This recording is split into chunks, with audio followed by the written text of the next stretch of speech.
संसद के बजट सत्र के दूसरे भाग का कल समापन हो गया। जहां इस पूरे सत्र में कई मुद्दों पर शोर शराबा भी संसद के अंदर देखने को मिला, तो वहीं सरकार के तमाम बड़े बिल भी इस सत्र में पास होते दिखाई दिए। कैसा रहा यह पूरा सत्र और कितनी रही इस सत्र की उत्पादकता, देखिए इस रिपोर्ट में। संसद का बजट सत्र गुरुवार को अनिश्चितकाल के लिए स्थगित हो गया। इसके साथ ही लोकसभा और राज्यसभा की कार्यवाही भी अनिश्चितकाल के लिए स्थगित कर दी गई।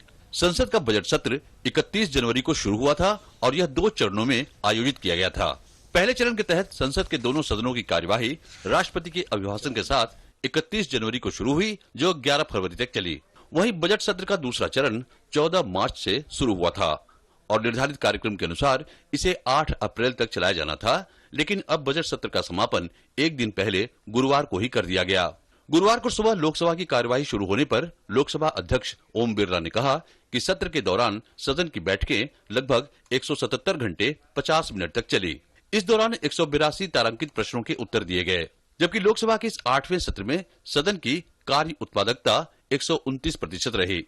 सत्र के दौरान बजट प्रक्रिया के अलावे कुल 13 विधेयक भी पारित हुए, जिनमें दिल्ली नगर निगम संशोधन विधेयक, सामूहिक संहार के आयुध और उनकी परिधान प्रणाली विधि, विरुद्ध क्रियाकलापों का प्रतिषेध संशोधन विधेयक और दंड प्रक्रिया शनाख्त विधेयक खास रहे। सत्र के दौरान 182 तारांकित प्रश्नों के मौखिक उत्तर दिए गए। प्रधानमंत्री आवास योजना ग्रामीण के लाभार्थियों के संबंध में आधे घंटे की चर्चा दिनांक 11 फरवरी 2022 को की गई। सत्र के माननीय सदस्यों ने नियम 377 के अधीन 486 लोकहित के विषय सदन के समक्ष प्रस्तुत किए।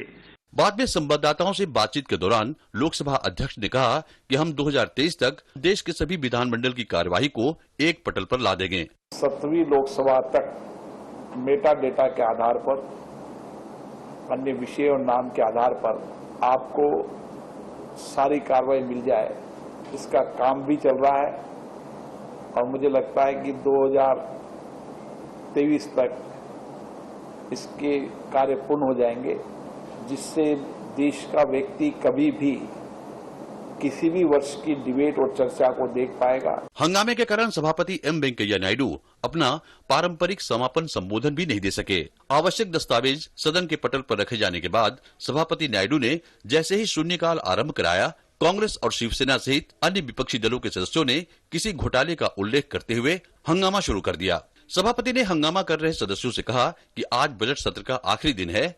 इस दौरान सदन में विपक्षी सदस्यों का हंगामा जारी रहा और कार्यवाही अनिश्चितकाल के लिए स्थगित कर दी गई। वहीं राज्यसभा में 99.80% कामकाज हुआ। राज्यसभा सचिवालय से प्राप्त जानकारी के अनुसार सदन 100% कामकाज की उपलब्धि हासिल करने में 10 मिनट से चूक गया, जबकि व्यवधान के कारण कुल 9 घंटे 26 मिनट का समय बर्बाद हुआ। उच्च सदन ने इस सत्र के दौरान 23% समय का उपयोग सरकारी विधेयकों पर चर्चा के लिए किया। वहीं 37.50% समय का उपयोग अन्य चर्चा के लिए किया गया। राज्यसभा से कुल 11 विधेयक पारित हुए, लेकिन 12 सालों में पहली बार 4 मंत्रालयों के कामकाज पर चर्चा एक बड़ी उपलब्धि रही। बाद में संसदीय कार्य मंत्री ने बजट सत्र की समाप्ति पर जानकारी देते हुए कहा कि यह सत्र बेहद सफल रहा और सदस्यों ने जो चर्चा की मांग की उस पर विस्तार से चर्चा की गई, जिसमें यूक्रेन की स्थिति पर चर्चा के दौरान सभी का सहयोग बेहद अहम है।